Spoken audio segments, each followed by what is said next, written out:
जब कोई आपसे पूछता है कि आप कैसे हो, तो आप क्या कहते हो? मेरी एक आदत है, जब भी कोई मुझसे पूछता है कि आप कैसे हो, तो मेरे मुँह से हमेशा यही निकलता है कि ईश्वर की कृपा है। अभी कुछ ही दिनों पहले किसी ने मुझसे पूछा कि दीदी, आप चाहे किसी भी मनस्थिति में हो, किसी भी परिस्थिति में हो, लेकिन जब आपसे ये पूछते हैं कि आप कैसे हो, तो आप हमेशा यही कहते हो कि ईश्वर की कृपा है। क्या सच में आपको कभी कोई कष्ट नहीं होता? आपके सामने कभी कोई प्रॉब्लम्स नहीं आती? नमस्ते, मैं हूँ निष्ठा सारस्वत और आइए आज बात करते हैं कि ये ईश्वरीय कृपा होती क्या है। पैसा, आलीशान घर, महंगी गाड़ियाँ, धन दौलत, क्या यही है ईश्वरीय कृपा या कुछ और?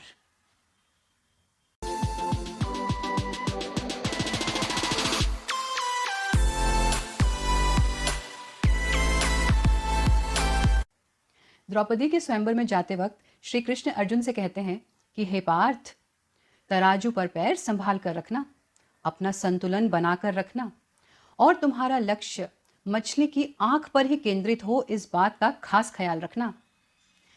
तो अर्जुन श्री कृष्ण की तरफ देखते हैं और कहते हैं कि हे प्रभु, अगर सब कुछ मुझे ही करना है तो आप क्या करेंगे? आप क्यों मेरे साथ हैं?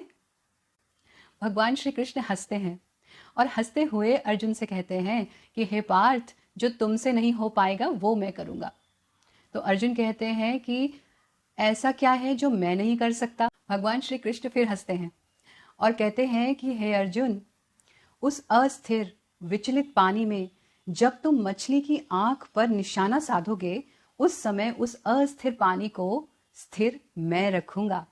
कहने का मतलब यह है कि आप स्वयं चाहे कितने भी बुद्धिमान क्यों ना हो, कितने भी निपुण क्यों ना हो, कितने भी विवेकशील और महान क्यों ना हो, लेकिन आप स्वयं हर एक परिस्थिति पर नियंत्रण नहीं रख सकते।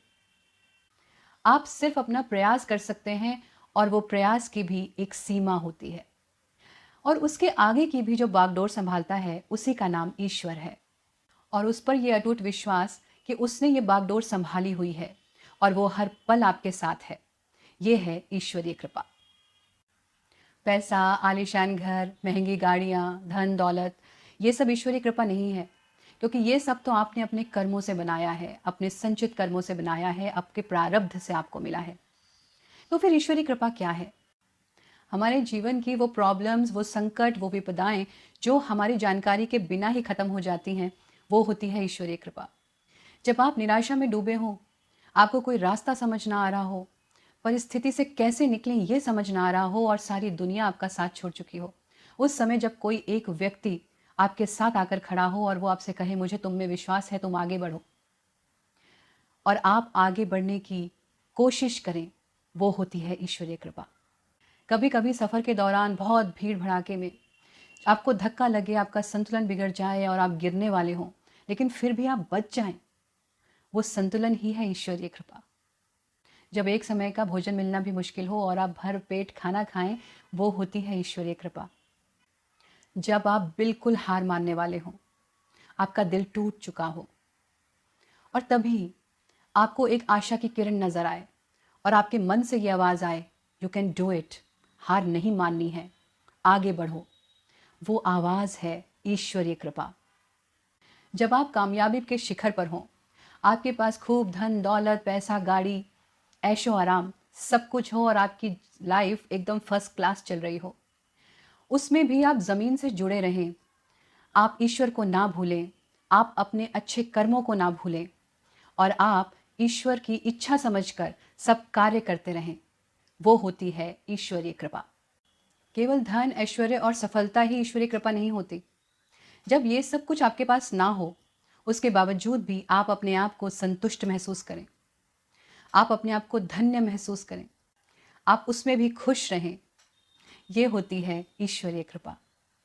मैं भी मनुष्य हूँ और मनुष्य जीवन है तो ये तो संभव नहीं कि कोई कष्ट ना हो। परिस्थितियाँ अच्छी भी होती हैं और हमारे मन के मुताबिक नहीं भी होती हैं, लेकिन जब हर परिस्थिति में हम ये भाव रखते हैं कि हमने तो स्वयं को ईश्वर को सौंप दिया, मैं जिस भी हाल में हूँ मेरे प्रभु को पता है और जब वो मेरे साथ हैं तो मुझे किस बात की चिंता। आज मैं जिस परिस्थिति में हूँ उससे बेटर मेरे लिए कुछ नहीं हो सकता। इसीलिए जब कोई मुझसे पूछता है कि आप कैसे हो, तो तो मेरे मुंह से हमेशा यही निकलता है कि ईश्वरीय कृपा है, सब कुछ बहुत अच्छा है। और शायद यही वो भाव है जो जीवन में सब कुछ ठीक किए रहता है, क्योंकि मन में एक सेटिस्फैक्शन रहता है, एक संतुष्टि रहती है। मेरे बचपन में मेरे दादाजी एक गीत गुनगुनाया करते थे, वो मुझे हमेशा याद रहता है। तेरी चाही में प्रभु है मेरा कल्याण, मेरी चाही ना करो मैं मूर्ख नादान। और मेरी माँ मुझे ये सिखाती थी कि अपनी हर श्वास के साथ ईश्वर का धन्यवाद करो। जो कुछ भी तुम्हारे पास है उसके लिए उसको थैंक यू कहो, उसके लिए ग्रैटिट्यूड फील करो। और तुम्हारे मन के मुताबिक काम हो तो ईश्वर को थैंक यू कहो, और तुम्हारे मन के मुताबिक काम ना हो तो उसे डबल थैंक यू करो, क्योंकि तुम्हें नहीं पता कि उसने तुम्हें किस मुसीबत से बचा के रखा है, तुम्हें उसने किस प्रॉब्लम से निकाल लिया है। अंत में मैं आपसे भी यही कहना चाहूँगी कि जो आपके भाग्य में है वो दुनिया की कोई भी शक्ति आपसे छीन नहीं सकती, और जो आपके भाग्य में नहीं है वो दुनिया की कोई भी शक्ति आपको दे नहीं सकती।